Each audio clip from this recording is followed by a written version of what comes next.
وَلَقَدْ يَسَّرْنَا الْقُرْآنَ لِلذِّكْرِ فَهَلْ مِن مُّدَّكِرٍ۔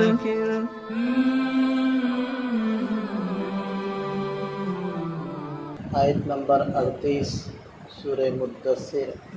اعوذ باللہ من الشیطان الرجیم، بسم اللہ الرحمن الرحیم۔ کل نفس بما کسبت رہینہ الا اصحاب الیمین۔ ہر کافر، ہر جی اپنے اعمال کے بدلے میں رہن رکھا ہوا ہے۔ رہن کہتے ہیں سیکیورٹی کو، یعنی کہ جب آپ کسی سے قرض لیتے ہیں تو قرض دینے والا قرض لینے والے سے بطور اپنے قرض کی حفاظت کے کوئی چیز لیتا ہے۔ مثلاً آپ نے کسی سے قرض لیا تو اس نے بطور ضمانت کے آپ سے گھڑی لے لی، وہ اس گھڑی کو رہن کہیں گے۔ تو رہن کا مقصد یہ ہوتا ہے کہ اگر مقروض قرض خواہ کا قرضہ بروقت ادا نہ کر سکا تو قرض خواہ اس مرہونہ چیز کو بیچ کر اپنا قرضہ وصول کر لے، اس کو کہتے ہیں رہن۔ تو یہاں کل نفس سے مراد کافر ہے کہ ہر کافر اپنے اعمال کے بدلے میں رہن رکھا ہوا ہے کہ اگر وہ فرما برداری پر آتا ہے، ایمان لاتا ہے تو پھر جنت میں جائے گا، اور اگر وہ ایمان نہیں لاتا، بدعملی پر ہی رہتا ہے تو پھر اپنے اعمال کی پاداش میں اس کے پورے جسم کو جہنم کا ایندھن بنا دیا جائے۔ الا اصحاب الیمین، البتہ داہنی جانب والے، یعنی وہ لوگ جن کو نامہ اعمال دائیں ہاتھ میں ملے گا، وہ جہنم سے بچیں گے۔ فی جنات، ایسے لوگ باغات میں بیٹھے ہوں گے۔ یتساءلون عن المجرمین، مجرمین کے بارے میں آپس میں بات چیت کر رہے ہوں گے، پوچھ رہے ہوں گے۔ ما سلککم فی سقر، مجرموں سے کہیں گے کہ تمہیں کس چیز نے جہنم میں پہنچا دیا، تم جہنم میں کیوں آ گئے؟ قالوا لم نک من المصلین، وہ کہیں گے کہ ہم نماز نہیں پڑھتے تھے۔ ولم نک نطعم المسکین، مسکین کو کھانا نہیں کھلاتے تھے۔ تو نماز نہیں پڑھتے تھے، حقوق اللہ آ گئے اس میں، اور مسکین کو کھانا نہیں کھلاتے تھے، اس میں حقوق العباد آ گئے۔ وَكُنَّا نَخُوضُ مَعَ الْخَائِضِينَ، بیہودہ باتیں کرنے والوں کے ساتھ مل کر ہم بھی بیہودہ باتیں کرتے تھے۔ اس سے مراد جو آیت مبارکہ جس موقع پر نازل ہوئی ہے وہ تو مشرکین کے وہ سردار مراد ہے کہ جو آپس میں بیٹھ کر محفل سجاتے اور مسلمانوں کے بارے میں اور قرآن کریم کے بارے میں، نبی پاک صلی اللہ علیہ وسلم کے بارے میں آپس میں مذاق کرتے، خوش گپیاں کرتے اور اسلام کا اور احکام اسلام کا مذاق اڑاتے۔ تو یہ مراد ہے کہ بیہودہ باتوں کرنے والوں کے ساتھ۔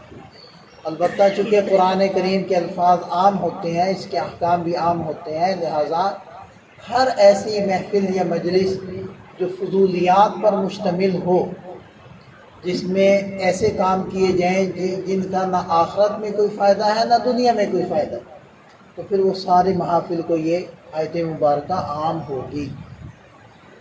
کیونکہ ہر ایسی محفل جس میں اللہ کا تذکرہ نہ ہو اور اس کی یاد نہ ہو، تو وہ قیامت والے دن انسان کے اوپر بار بنے گی، بوجھ بنے گی۔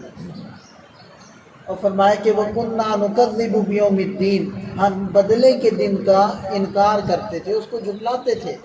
حَتَّى أَتَانَا الْيَقِينَ، یہاں تک کہ یقین ہمارے پاس آ گیا، یعنی کہ موت ایک یقینی چیز ہے، وہ ہمارے پاس آ گئی۔ تو ارشاد فرمایا فَمَا تَنفَعُهُمْ شَفَاعَةُ الشَّافِعِينَ، سفارش کرنے والوں کی سفارش ان کو کوئی فائدہ نہیں دے گی۔ فَمَا لَهُمْ عَنِ التَّذْكِرَةِ مُعْرِضِينَ، ان کو کیا ہوا کہ یہ نصیحت سے منہ موڑتے ہیں۔ کأنہم حمر مستنفرہ، اور ایسے وہ بدکتے ہیں جیسے کہ جنگلی گدھے۔ جنگلی گدھے کون سے ہوتے ہیں؟ زیبرے، زیبروں کی طرح یہ بدکتے پھرتے ہیں۔ فرت من قسورہ، وہ زیبرے کہ جو شیر کو دیکھ کر بھاگیں، جیسے ان کا ایک غول ہوتا ہے اور اچانک سے شیر ان کے پیچھے پڑ جائے تو وہ کیسے بدک کر بھاگتے ہیں، تو اس طریقے سے یہ لوگ قرآن کو سن کر بھاگتے ہیں۔ بل یرید کل امرئ منہم ان یؤتی صحفا منشرہ، بلکہ ان میں سے تو ہر ایک یہ چاہتا ہے کہ اس کے ہاتھ میں کھلے صحیفے پکڑا دیے جائیں، کھلے صفحات پکڑا دیے جائیں۔ یعنی کافر یہ بھی کہتے تھے کہ جی ہمارے اوپر کتاب کیوں نہیں نازل ہوتی، ہم میں سے ہر ایک کو کتاب دے دی جائے اور اس کے اوپر کتاب اتار دی جائے کہ یہ احکام ہے اللہ کے، ان کے اوپر عمل کرو۔ تو اللہ تعالیٰ نے ارشاد فرمایا کلا، ہرگز ایسا نہیں ہوگا، اس لیے کہ کتاب تو نبی پر نازل ہوتی ہے۔ پھر اگر ہر شخص کے اوپر کتاب نازل کر دی جائے تو ایمان بالغیب کدھر گیا؟ اس کی حیثیت تو ختم ہو گئی۔ اور ویسے بھی اگر ہر شخص کو کتاب دے دی جائے تو انسان تو کسی بھی حکم کے اوپر عمل کرنے کے لیے نمونے کا محتاج ہے۔ نبی پاک صلی اللہ علیہ وسلم پر قرآن نازل ہوا تو آپ علیہ السلام نے امت کو قرآن پر عمل کر کے دکھایا اور پھر امت نے ان کی اتباع کی۔ اب قرآن نے تو کہا کہ نماز پڑھو، اب نماز پڑھنی کیسے ہے تو نبی پاک صلی اللہ علیہ وسلم نے امت کو پڑھ کر دکھائی اور پھر ان کی نقل ہم سب کرتے ہیں۔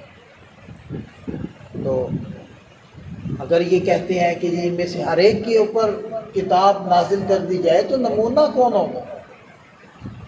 لیکن اصل میں یہ کافر عمل کرنے کے لیے نہیں کہہ رہے، بلکہ لا یخافون الآخرہ، اصل میں تو غفلت کی وجہ سے آخرت کا خوف نہیں، آخرت کا دھیان نہیں ہے، یہ تو بطور مذاق کے یہ باتیں کر رہے ہیں۔ کلا، ہرگز نہیں، انہو تذکرہ، یہ قرآن تو ایک نصیحت ہے، فمن شاء ذکر، جو چاہے اس سے نصیحت حاصل کر لے، وما یذکرون الا ان یشاء اللہ، جب تک اللہ نہ چاہیں یا جس کے بارے میں اللہ نہ چاہیں اس وقت تک کوئی اس سے نصیحت بھی نہیں حاصل کر سکتا۔ ہدایت بھی اسی کو ملے گی جس کے بارے میں اللہ چاہیں گے، اور اللہ تعالیٰ اس کے لیے چاہیں گے جو طالب ہوگا، جس کے اندر طلب نہیں ہے، بے طلبہ ہے، اس کے لیے اللہ تعالیٰ بھی ہدایت کو نہیں چاہتے، اور جس کے لیے اللہ نہ چاہے اس کو ہدایت کہاں سے ملے گی؟ ہوا اہل التقوی، اور اللہ ہی اس کے اہل ہے کہ اس سے ڈرا جائے، وہ اہل المغفرہ، اور اللہ ہی اس کا اہل ہے کہ وہ لوگوں کے گناہوں کو معاف کرے، لہذا اسی کی طرف متوجہ ہونا چاہیے، اسی سے مغفرت بھی مانگنی چاہیے، اسی سے ڈرنا بھی چاہیے، اور اسی سے ہدایت کا سوال بھی کرنا چاہیے۔